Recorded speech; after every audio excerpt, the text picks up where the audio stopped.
సింగరేణిలో ఎన్నికలు జరిగి 6 నెలలు గడిచినా గుర్తింపు పత్రం ఇవ్వలేదని గెలిచిన సంఘాలకు వెంటనే గుర్తింపు పత్రం ఇచ్చి స్ట్రక్చర్ జేసీసీ సమావేశాలు ఏర్పాటు చేయాలని ఏఐటీయూసీ రాష్ట్ర అధ్యక్షుడు వాసిరెడ్డి సీతారామయ్య యాజమాన్యాన్ని కోరారు. పెద్దపల్లి జిల్లా రామగుండం సింగరేణి ఏరియా గోదావరికని 1వ బొగ్గు గనిపై ఏఐటీయూసీ ఆధ్వర్యంలో గేట్ మీటింగ్ ఏర్పాటు చేశారు. సమావేశంలో ఏఐటీయూసీ రాష్ట్ర అధ్యక్షుడు వాసిరెడ్డి సీతారామయ్య RT1 నాయకులు ఎల్లయ్య పోషం తదితరులు పాల్గొన్నారు. ఈ సందర్భంగా సీతారామయ్య మాట్లాడుతూ సింగరేణిలో ఖాళీగా ఉన్న పోస్టులను భర్తీ చేయాలని సీతారామయ్య కోరారు.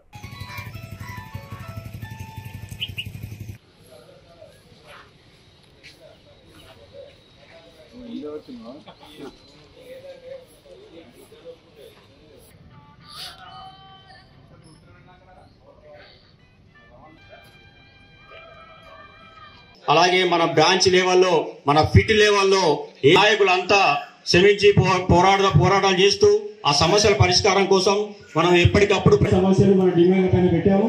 వాటన్నిటిపైన మనకు రాగానే మన పొలికి వస్తుంది. ఇవాళ మొన్న జరిగిన సమావేశంలో ఏం జరిగింది, ఐలో ప్రతి సమస్య ఉన్నా ఆ సమస్య కాడికి పోయి దాన్ని పరిష్కరించేంత వరకు మన ఫిట్ నాయకత్వం కృషి చేస్తాం.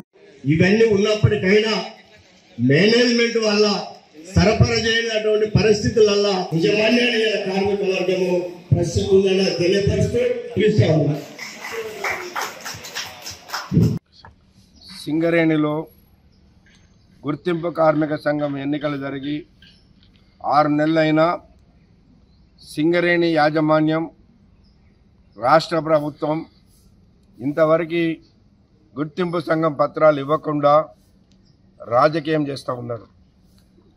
గత ప్రభుత్వాలు సింగరేణిలో ఇట్లా రాజకీయం చేసి రాజకీయ జోక్యం వల్లనే సింగరేణి ప్రాంతంలో ఉన్న 11 అసెంబ్లీ నియోజకవర్గాలలో కూడా ఆ పార్టీ ఓడిపోయింది.